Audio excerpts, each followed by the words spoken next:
ನಮಸ್ಕಾರ ವೀಕ್ಷಕರೇ, ಇಂದಿನ ಈ ಸಂಚಿಕೆಯಲ್ಲಿ ಒಂದು ಸುಲಭ ರೀತಿಯಲ್ಲಿ ಶಕ್ತಿಶಾಲಿಯಾದಂತಹ ಒಂದು ವಶೀಕರಣ ತಂತ್ರವನ್ನು ಹೇಗೆ ಮಾಡುವುದು ಅಂತ ನೋಡ್ಕೊಂಬರೋಣ. ಅದಕ್ಕೂ ಮುನ್ನ ನೀವಿನ್ನು ನಮ್ಮ ಚಾನಲ್ ಅನ್ನು ಸಬ್ಸ್ಕ್ರೈಬ್ ಮಾಡಿಲ್ಲ ಅಂದ್ರೆ ಈ ಕೂಡಲೇ ಸಬ್ಸ್ಕ್ರೈಬ್ ಮಾಡ್ಕೊಳ್ಳಿ. ಹಾಗೆ ನಿಮ್ಮ ಜೀವನದಲ್ಲಿ ಯಾವುದೇ ರೀತಿಯ ಸಮಸ್ಯೆ ಇದ್ರೂ ಕೂಡ ಸ್ಕ್ರೀನ್ ಮೇಲೆ ಕಾಣುತ್ತಿರುವ ಗುರುಗಳ ನಂಬರ್ಗೆ ಕರೆ ಮಾಡಿ.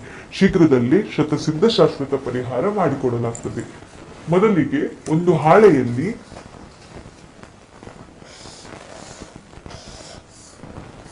ಈ ರೀತಿಯಾಗಿ ಚಿತ್ರ ಬರ್ಕೋಬೇಕಾಗ್ತದೆ.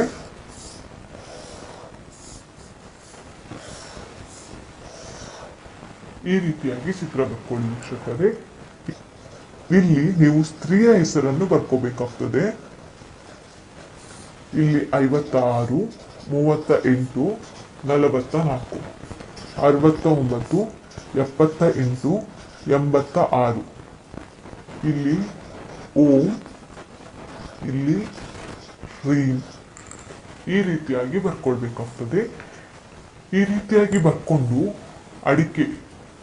ಎರಡು ಅಡಿಕೆಯನ್ನು ಇಟ್ಕೊಳ್ಬೇಕಾಗ್ತದೆ. ಅಡಿಕೆಯನ್ನು ಇದರ ಮೇಲೆ ಹೀಗೆ ಇಡಬೇಕಾಗ್ತದೆ ವೀಕ್ಷಕರೇ. ಈ ರೀತಿಯಾಗಿ ಮಾಡಿ ಒಂದು ಮಂತ್ರವನ್ನು ಹೇಳಬೇಕಾಗ್ತದೆ ವೀಕ್ಷಕರೇ. ನೀವು ಓಂ ನಮಃ ಕಟವಿಕಟ ಘೋರ ರೂಪಿಣಿ ಸ್ವಾಹ. ಓಂ ನಮಃ ಕಟವಿಕಟ ಘೋರ ರೂಪಿಣಿ ಸ್ವಾಹ. ಓಂ ನಮಃ ಕಟವಿಕಟ ಘೋರ ರೂಪಿಣಿ ಸ್ವಾಹ. ಈ ಮಂತ್ರವನ್ನು ಮೊದಲಿಗೆ 3 ಬಾರಿ ಹೇಳಬೇಕಾಗ್ತದೆ. ತದನಂತರ ನೀವು ಅಡಿಕೆಯ ಮೇಲೆ ಕರ್ಪೂರವನ್ನು ಹೀಗೆ ಇಟ್ಕೊಳ್ಬೇಕಾಗ್ತದೆ ವೀಕ್ಷಕರೇ. ಈ ರೀತಿಯಾಗಿ ಇಟ್ಕೊಂಡ ನಂತರ ದೀಪ ಹಚ್ಚಬೇಕಾಗ್ತದೆ. ಅಡಿಕೆಯ ಮೇಲೆ ನೀವು ದೀಪ ಹಚ್ಚಬೇಕಾಗ್ತದೆ. ಈ ರೀತಿಯಾಗಿ ಹಚ್ಚಿದ ನಂತರ ನೀವು ಸೇವಂತಿಗೆಯ ಹೂವಿನ ಸಹಾಯದಿಂದ ಬಂಧನವನ್ನು ಮಾಡ್ಕೋಬೇಕು. ಓಂ ಇಷ್ಟ ಸ್ತ್ರೀ ಮಮ ಪ್ರಾಪ್ತಿರಸ್ತು. ಓಂ ಇಷ್ಟ ಸ್ತ್ರೀ ಮಮ ಪ್ರಾಪ್ತಿರಸ್ತು. ಓಂ ಇಷ್ಟ ಸ್ತ್ರೀ ಮಮ ಪ್ರಾಪ್ತಿರಸ್ತು. ಈ ರೀತಿಯಾಗಿ ನೀವು ಮಂತ್ರವನ್ನು 9 ಬಾರಿ ಹೇಳಬೇಕಾಗ್ತದೆ. 3 ಬಾರಿ ಹೂವನ್ನು ಸುತ್ತ ಸಮರ್ಪಿಸಿ ತದನಂತರ 6 ಬಾರಿ ನೀವು ಮಂತ್ರವನ್ನು ಪುನಃ ಹೇಳಬೇಕಾಗ್ತದೆ. ಈ ರೀತಿಯಾಗಿ ಹೇಳಿದ ನಂತರ ನೀವು ಒಂದು ಹಣತೆಯ ಸಹಾಯದಿಂದ ಇದನ್ನು ಮುಚ್ಚಬೇಕು.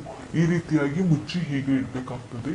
ಈ ರೀತಿಯಾಗಿ ಮಾಡಿದ ನಂತರ ನೀವು ಇದನ್ನು ಹಾಳೆ ಸಮೇತ ತಗೊಂಡು ಹೋಗಿ ಇದಕ್ಕೆ ಎಷ್ಟು ಜಾಗ ಬೇಕು ಅಷ್ಟು ಜಾಗವನ್ನು ಹೊಂಡ ತೆಗೆದು ಇದನ್ನು ಅದರಲ್ಲಿ ಮುಚ್ಚಬೇಕಾಗ್ತದೆ ವೀಕ್ಷಕರೇ. ಈ ರೀತಿಯಾಗಿ ಮಾಡಿದ ಕೇವಲ 3 ಗಂಟೆಯಲ್ಲಿ ನೀವು ಯಾವ ಸ್ತ್ರೀಯನ್ನು ನಿಮ್ಮ ವಶವನ್ನಾಗಿ ಮಾಡ್ಕೋಬೇಕು ಅಂತ ಅನ್ಕೊಂಡಿರ್ತೀರಾ ಅವರು ನಿಮ್ಮ ವಶ ಆಗೋದು ನಿಮ್ಗೆ ಕಾಣ್ಲಿಕ್ಕೆ ಸಿಗ್ತದೆ ವೀಕ್ಷಕರೇ.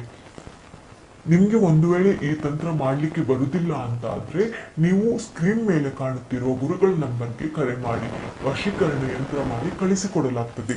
ಧನ್ಯವಾದಗಳು.